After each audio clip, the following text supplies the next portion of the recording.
I'm Douglas Norrell from Catholic Relief Services, and we're in a very different kind of work than you are.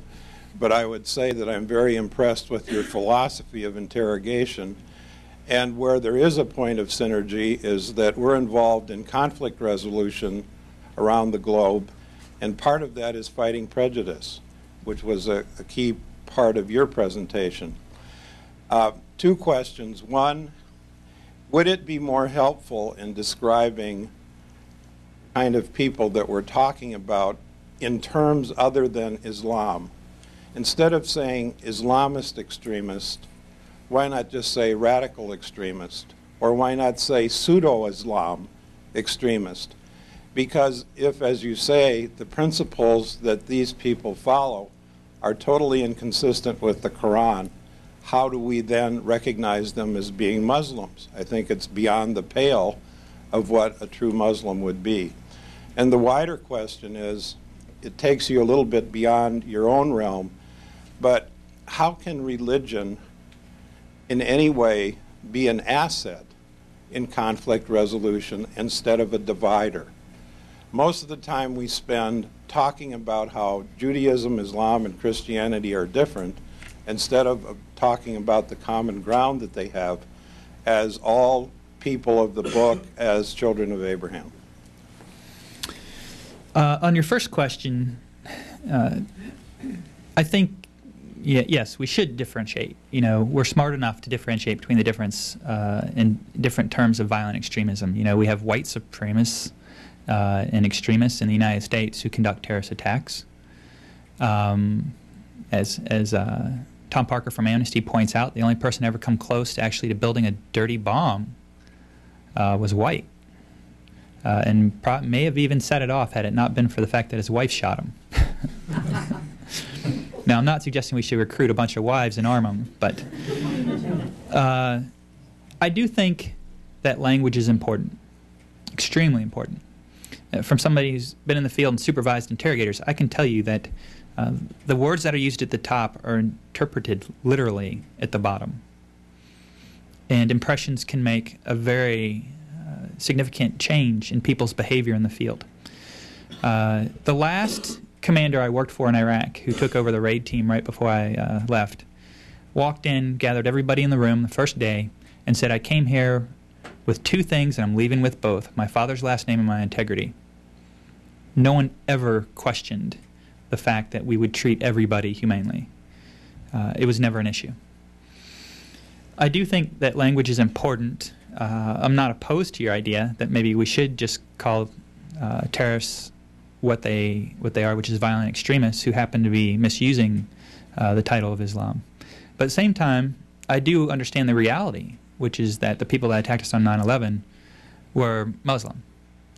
And that does define some of our enemies, the majority of the terrorists that we're fighting in this current conflict.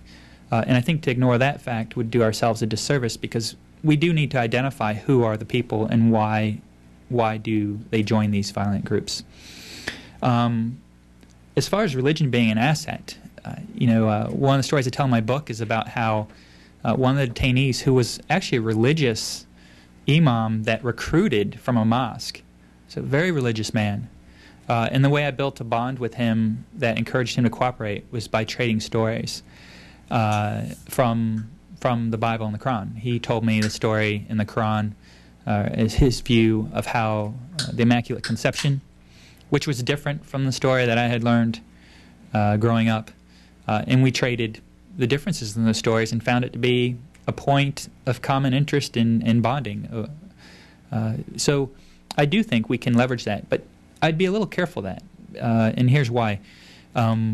What about soldiers that are atheists, or that are Buddhists, or that are humanists, or fall outside those three religions?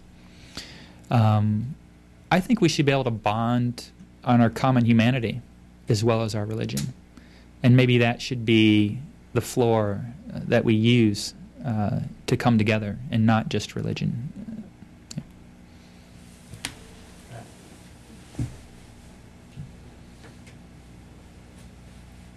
Yeah, I'm Ed Spanos from Executive Intelligence Review. If polls are to be believed, a majority or a good percentage of the American people today believe that torture works and that we should use it.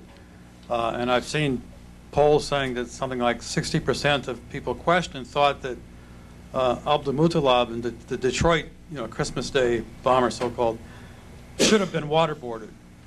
This is really a dramatic departure from our traditions as a nation, even our military traditions. I mean, what do you attribute this to? How would you explain this? I feel like it's a little bit of a loaded question, which I recognize as an interrogator. Is it that people who support enhanced interrogation techniques have effectively argued that those techniques kept us safe? I think is the real question. And I would say they've made a very loud argument. I would say that they haven't made an effective argument. Anytime you hear anybody talking about supporting enhanced interrogation techniques, keeping America safe, there is never a reference to the long term. It's always about stopping the next attack tomorrow. There's never any addressing of the longer term issue, which is terrorist recruitment. Which is, we can stop terrorist attacks for the next 300 years. We can play that game of cat and mouse forever. That's not gonna end the conflict. What I think is there's a misperception in the public about two things. First of all, is the competency of our interrogators. Imagine if you went to infantry troops and you said, "I'm sorry, I know you guys are trained to take hills, but we just think that Al-Qaeda's better fighters than you guys are, and so we're going to allow you to use chemical weapons." Now, I don't know a professional soldier that wouldn't be offended by that type of offer. And I can tell you all interrogators, every professional interrogator I know in the military, is offended by the fact that we need to be offered enhanced interrogation techniques to be able to do our job. They're not enhanced. We can do our jobs just fine without an exception to be able to break the law. And it's a lack of confidence in our ability that I think is driving this partially. And the other part is that it's not a static art. We don't have to successfully interrogate every single person that walks in the interrogation room. A soldier doesn't shoot every person with every bullet. Interrogations, some of them will fail. We accept that. There's more than one way to get information. No single person in Al-Qaeda holds all the information. As we learned on the route to Zarqawi, there were several guys who we never got to talk. We went around them. We made our methods better. We improved them.